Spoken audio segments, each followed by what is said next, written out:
البروفيسور الجزائري بولقاسم حبة أحد عباقرة العالم في البرمجيات وعالم الإنترنت، فهو كبير الموظفين في شركة جوجل، إذ يسجل حضوره في قائمة الباحثين 100 الأكثر اختراعاً، حيث يملك في رصيده 1296 براءة اختراع في مجال الحوسبة والإنترنت في أمريكا واليابان ودول أخرى، بينما يملك في مشوار عمله بالولايات المتحدة الأمريكية 444 براءة اختراع.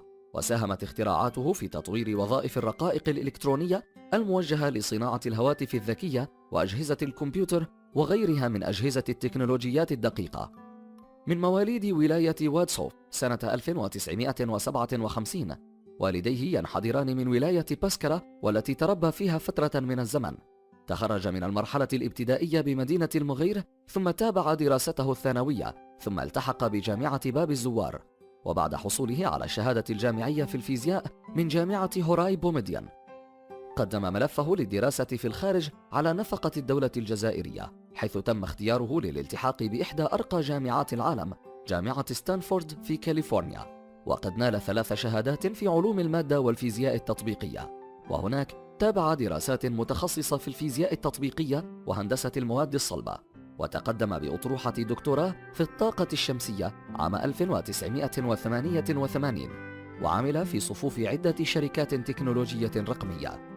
وبعد حصوله على درجة الدكتوراه في الطاقة الشمسية قرر العودة إلى الجزائر، وفي هذا السياق يقول: أردت العمل والاستقرار في بلدي لأنقل إليكم ما تعلمته في أمريكا، غير أن الأمور لم تسر بحسب ما خطط له الدكتور بولقاسم، حيث بقي لأشهر عديدة بدون عمل، ثم اضطر إلى مغادرة الجزائر بسبب سوء الأوضاع الأمنية وندرة مراكز البحث. فلم تكن هذه الظروف في خدمة بولقاسم الذي كان يحلم بالاستقرار في بلده وتقديم أحسن ما تعلمه لطلبة جامعاتها. وقد كانت الجزائر في منتصف التسعينيات تمر بمرحلة أمنية حرجة. سافر إلى اليابان، حيث عمل 6 سنوات في مجال الأبحاث الإلكترونية، حيث شغل منصب نائب مدير في مختبر بحث في اليابان. وفي سنة 1996 عاد إلى الولايات المتحدة ليجدد مسيرته مع الأبحاث والاختراعات، ثم عاد إلى أمريكا لينضم إلى شركة سابمار المتخصصة في الإلكترونيات الدقيقة، وتولى مسؤولية التقنيات المتخصصة بتطوير المكونات الصلبة في الكمبيوتر والألعاب الإلكترونية، وخصوصا تلك المستعملة في جهاز بلاي ستيشن، وكان الدعامة الرئيسية لشركة سوني عندما أطلقت بلاي ستيشن بنسختيها الثانية والثالثة. حصل بولقاسم خلال مسيرته المهنية على العديد من براءات الاختراع في الإلكترونيات الدقيقة والاتصالات الرقمية، وقد سجل أول براءة اختراع له عام 1990. أما حاليا فقد صرح العالم الجزائري أنه صار في السنوات القليلة الماضية يقدم براءة اختراع كل أسبوع، فمنذ بداية 2017 سجل حضوره في 26 براءة اختراع، كما صنف سنوات 2012 2014 و2015 في قائمة 100 مخترع الأكثر إنتاجا في العالم. يعمل بولقاسم حبة منذ سنوات على إطلاق مبادرة تهدف إلى تجميع العقول الجزائرية المهاجرة في جمعية منظمة على شكل لوبي علمي لمخترعين وعباقرة يملكون أكثر من 2000 براءة اختراع في الإلكترونيات الدقيقة، الاتصالات السلكية واللاسلكية، التكنولوجيا الحيوية وغيرها. وقد تمكن بواسطة الإنترنت من جمع أسمائهم وعناوينهم وأماكن إقامتهم وتخصصاتهم، وبالفعل فقد نجح لغاية الآن في جمع أكثر من 600 مخترع لديهم أكثر من 3000 براءة اختراع. وبالموازاة مع هذا المسعى أطلق موقعا إلكترونيا يعتقد أنه الأكبر من حيث عدد المخترعين الذين يضمهم مقارنة بما هو موجود في البلدان العربية.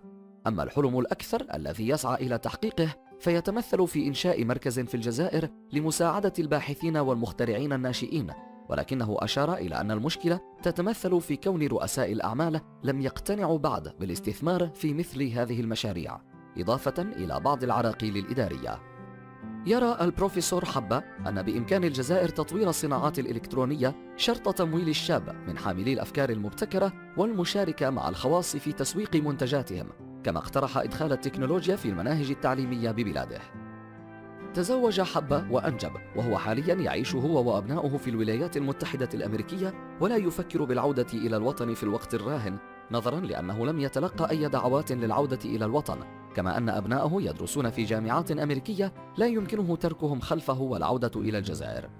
نال أبو القاسم حبة أيضا جوائز ومكافآت تقديرية من مؤسسات أمريكية، أوروبية، يابانية وجزائرية، كما تم تنصيبه سفيرا للمنظمة الوطنية لحماية الثروة الفكرية بالولايات المتحدة الأمريكية عام 2016، وتم تتويجه كعالم الجزائر لسنة 2015. أبو القاسم حبة عالم آخر من العقول العربية العبقرية التي بحثت كثيرا عن طريقة لمساعدة أوطانها والنهوض بها، ولكنه كغيره لم يجد دعما أو مساندة من أجل تحويل أفكاره وأحلامه إلى حقيقة. فإلى متى يا أمة العرب؟